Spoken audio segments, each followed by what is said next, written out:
एक बार की बात है, एक अस्पताल के छोटे से कमरे में दो मरीज भर्ती थे जिनकी उम्र लगभग 45 से 48 वर्ष की थी। कमरे में सिर्फ एक खिड़की थी और उसमें से बाहर का दृश्य देखा जा सकता था। इन दोनों मरीजों में से एक को दिन में एक बार अपने फेफड़ों में जमे पानी को निकालने के लिए बैठने की अनुमति थी।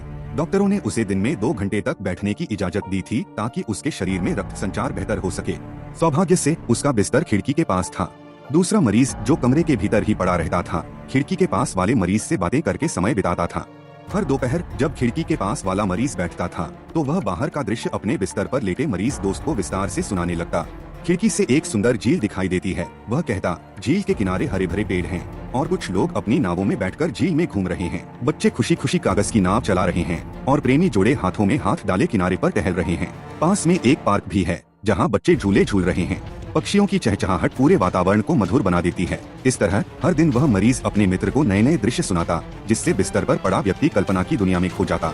वह भी खुद को उन दृश्यों के बीच महसूस करने लगता और उसकी उदासी कुछ कम हो जाती। समय बीतता गया, लेकिन एक रात खिड़की के पास वाला मरीज बहुत ज्यादा बीमार हो गया। नर्सों ने उसे बचाने की कोशिश की, लेकिन वह नहीं बच पाया। सुबह जब उसका शरीर हटा दिया गया तो दूसरे मरीज ने नर्स से अनुरोध किया, क्या आप मेरा बिस्तर खिड़की के पास कर सकती हैं? नर्स ने उसकी इच्छा पूरी की और उसे खिड़की के पास शिफ्ट कर दिया। जब उसने कोशिश करके खिड़की की ओर देखा तो वह हैरान रह गया। खिड़की के बाहर सिर्फ एक खाली दीवार थी और कुछ नहीं। उसने नर्स से पूछा, यहाँ झील, पार्क और खेलते बच्चे थे, वो कहाँ गए? नर्स मुस्कुराई और बोली, आपके दोस्त की आंखें नहीं थीं, वह देख नहीं सकता था। यह सुनकर मरीज स्तब्ध रह गया। वह समझ गया कि उसका दोस्त उसे खुश रखने के लिए हर दिन सुंदर झूठी कहानियाँ सुनाता था ताकि वह निराशा में न डूबे।